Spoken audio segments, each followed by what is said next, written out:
So this is an analysis of Taco Bell menu items and their return on investment. I will be analyzing the calories percent for all the menu items. Content warning, we will be discussing calories and, food scarcity, poverty, food insecurity.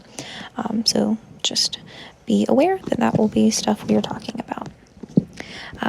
My methodology for this, I looked at the Taco Bell website. I put all the information in a spreadsheet. I analyzed it. I used some new formulas that I had to figure out how to use. And just be aware that this is all in USD.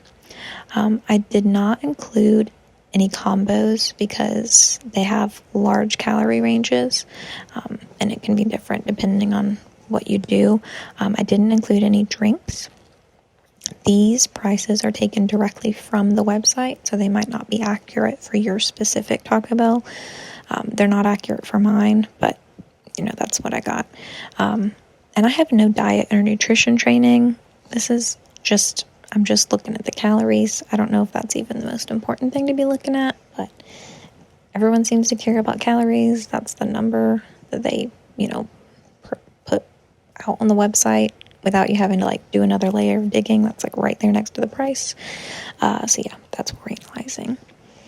The inspiration for this, it's a couple different things.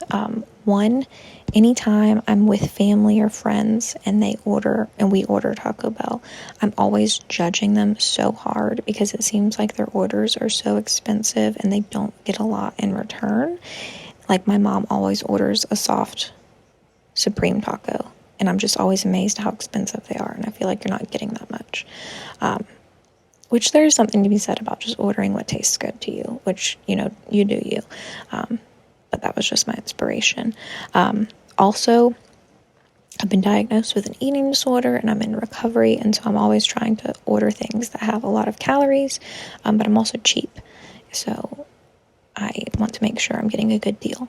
And then finally, there are people that, might be having money issues and they really need to, maximize as much as they can with their dollar. So this is just trying to be educational to give people that information.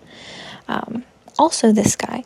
So he recently was on Fox News and said that he spent $28 on just a Taco Bell order for him.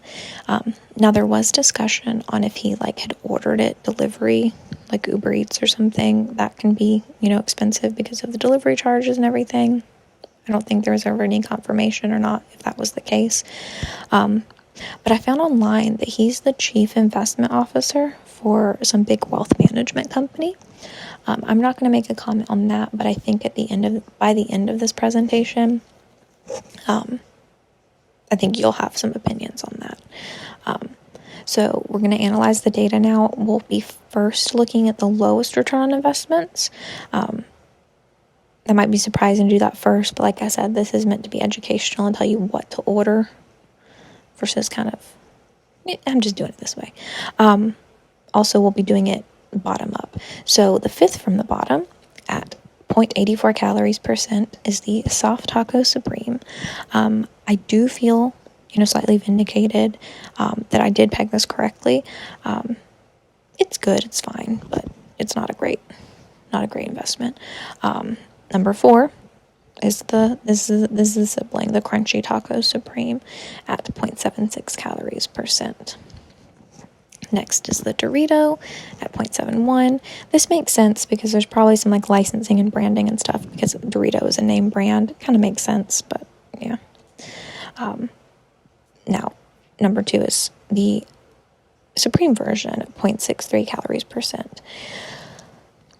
I had one of these today for the first time ever, and it was quite possibly one of the best things I've ever eaten in my life, which greatly upsets me because I'm probably never going to order it again because I'm a cheap bastard, but it was so disgustingly delicious that I'm upset. But yeah, it's not a good investment. This is very surprising because I don't know a single person that's ever ordered one of these. That's not why it's surprising. That's just I don't know a single person that's ordered one of these. I think this is probably like a vegan vegetarian order, like ordered by that group of people. Probably more so vegans because there's already a lot of vegetarian options on the menu anyway. And yeah, they do sell this if you want to order it, but it's not a good choice if you're trying to stretch the dollar. Now we're on to the highest. The spicy potato soft taco, 2.4 calories percent. This is one of my personal favorites. Sometimes they can overcook the potatoes a little bit, and they get really hard. But if you get it when it's just right, it is so good. Number 4 is something I didn't know they sold. I've never been with someone that's ordered it. It's the Chipotle Ranch Grilled Chicken Burrito. It looks fine. It's whatever. Yeah, it's number 4. Number 3, chef's kiss, is the Fiesta Veggie Burrito. It's 2.85 calories percent. It's just amazing. It's got a little bit of everything. You get the protein from the beans, you get the rice, you get the sour cream, you get guac. I repeat, you get guac. And it's got like the red strips and it's got the little chipotle sauce. It's so good. Number 2 is the beefy melt burrito. It's the cousin of the beefy crunch burrito. The beefy crunch is much better. I wish they would bring it back. There's a reason all those petitions are always online because it's so freaking delicious. Yeah, it's 3.1 calories percent. But number one best return on investment thing that you can order at Taco Bell is the humble cheesy bean and rice burrito. I'm not a fan of this personally. I don't think it's that great. I ate it a lot as a kid. My parents were divorced, and so I was with my dad sometimes, and we would take the bus to the mall, and there was a Taco Bell next to the mall. And this was back when they had those $2 bundles where you get a drink and there's like 4 burrito options, and this is the one I always get. RIP that deal. That would be such a good deal if it was still there. But I guess you could technically make your own if you are one of the locations where this is in fact still $1. But I don't think it's $1 at mine, and you definitely can't get a drink for $1 at mine. Yeah, anyway, this is the number 1. If you're trying to get the bang for your buck, you get 800 calories, over 800 calories for $2. But this next part is very interesting, and I was very surprised. The top 5 return on investment menu items are all on the value menu. Now, you might be saying, duh, it's the value menu. But to me, I just assumed that the value menu would be like skimping on something to make it cheaper, which maybe it is.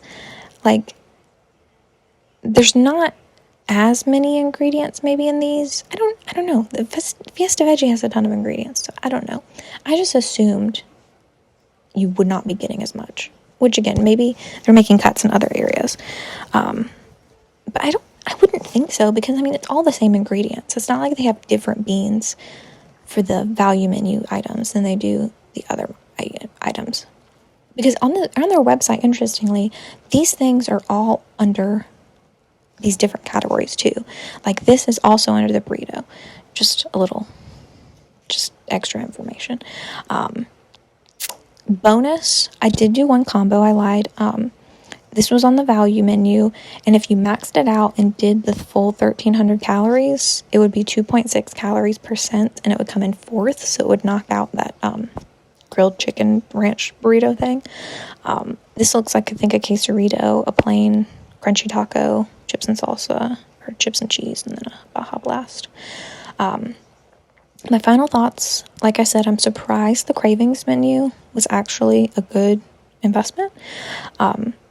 If you're curious, my order is a Fiesta Veggie Burrito, a spicy potato soft taco, and a Baja Blast.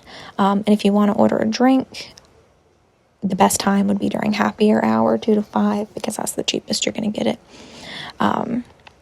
here's the raw, here's the full list if you're curious. If I can figure out how to link it in the description without doxing myself, I will. But yeah, the other two value menu things are down here. They're cinnamon twists and the cheesy roll-up. And then something I thought was interesting was that if you get a 2-pack of the Cinnabon Delights, that's actually one of the worst, ratios. But if you buy the 12-pack, that's actually one of the better ones, even though it's the second highest priced thing on the entire menu of things that I analyzed. The top is this steak burrito and the spicy burrito. They're the same price. But yeah, this was very interesting. I think this was a good use of my time. I have 2.5 hours left to do my homework before it's midnight. Yeah, so thank you for watching, and live Moss.